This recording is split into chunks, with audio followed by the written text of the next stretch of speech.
atensyon ang mga pahayag ni OG Diaz. Ipinahayag niya na may mga ebidensya silang hawak na magpapatunay sa tunay na estado ng relasyon ni Kim Chiu at Paolo Avellino. Patuloy na pinag-uusapan ang dalawa sa mga social media at balita, kung saan lumutang ang mga espekulasyon na maaaring may espesyal silang ugnayan. Sa mga pahayag ni OG, sinabi niyang tila may mga dahilan kung bakit hindi pa nila ito nais na ipaalam sa publiko. Ayon kay OG, mula sa kanyang pinagkakatiwalaang source, nakahanda na sanang aminin ni Paolo ang kanilang relasyon.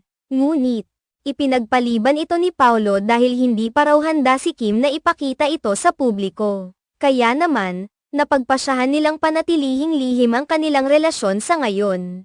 Ang ganitong sitwasyon ay hindi bago sa mundo ng showbiz, kung saan madalas na ang mga artista ay may mga pribadong bagay na nais nilang itago mula sa mata ng publiko.